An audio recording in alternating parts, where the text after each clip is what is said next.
Okay, so the first step you need to do is you need to have your scale drawing done, okay? The scale we drew our trusses at was 1:1.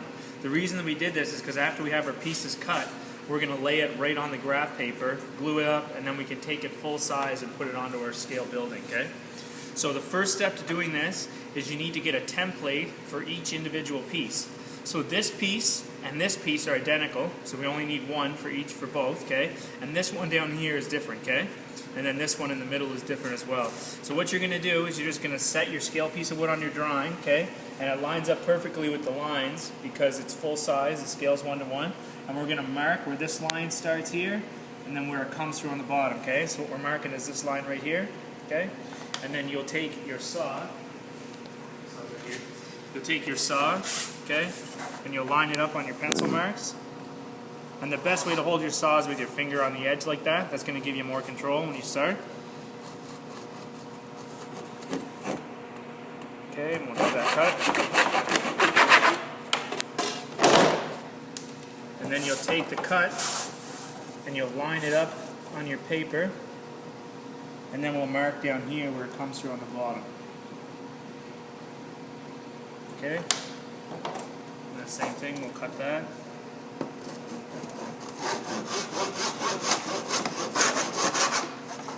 So now instead of doing that each time, I'm now going to use this as my template piece, okay? So what I want you to do is mark template on it. And I usually put a couple X's on it like that just so it's more distinguished from the other stuff because you're going to have a lot of pieces in the end. Okay, so now we need to determine how many of these pieces we need, okay? So there's 2 pieces per truss, and we have 10 trusses. So that'll be 20 of these, okay? So you're going to go ahead and you're going to be able to use this just as a template so you can set it on the piece that you just cut, mark it again, and cut and cut and cut and repeat process till you have 20 of these, okay? And then you're going to need 10 of these because there's only 1 per truss of these, okay? And you got 10 trusses, so you need 10 of these. And then this here is your king stud, okay, your king post, and you're going to need 10 of those because there's only 10 per truss, okay? And the way you cut those out is the same way. You just take your piece of wood, you line it up right on the paper, and you mark where that line comes through at, okay? And you go ahead and cut that. So I've already cut all my pieces beforehand, okay? So after you have all your pieces cut for all your trusses, you can go ahead and start the assembly part, okay? So the assembly, you're just going to start setting your pieces on, lining them right up with the drawing, because your drawing scale is 1:1, it's full size. Okay? And we'll put this piece in on the bottom. So see how my pieces are not lining up perfectly? That's okay, as long as I'm inside of my lines, okay? Because these gussets in the end, if you look at this one here, the gussets are what holds this joint together, just the way it would in a regular truss.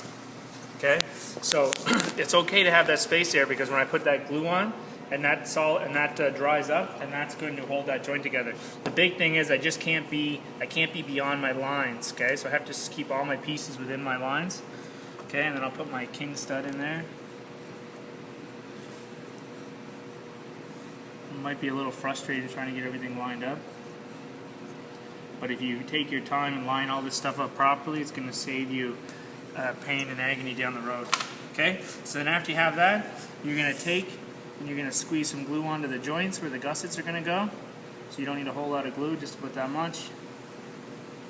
And just make sure you don't touch the truss with the tip of the glue or you'll move the truss around on your picture. Okay. Then after you have that, you're going to put your gussets on. So you don't have to worry about the gussets sticking out over the top like that because we're going to cut that out after. You just want the gusset to cover the joint, okay? The only thing you have to worry about when you put the gusset on the bottom here, you don't want the gusset to be down below this stick of wood, okay? If the gusset is down past, then when you go to set it on your wall, the gusset's going to interfere. Go over there for a second. If you have the gusset down below that, then the gusset is going to interfere with this sitting on the wall properly. So the bottom ones, you just have to make sure that the gusset doesn't go down below this bottom chord of your truss. Okay? So just like that, and you'll leave it dry for 10 to 15 minutes, and then it's good to go. So you'll have, these are all photocopies, so there's all kinds of these, and you just take, after you do that truss, you'll just slide it off to the side, bring out your next sheet of graph paper, and then start the process again. Okay? Good.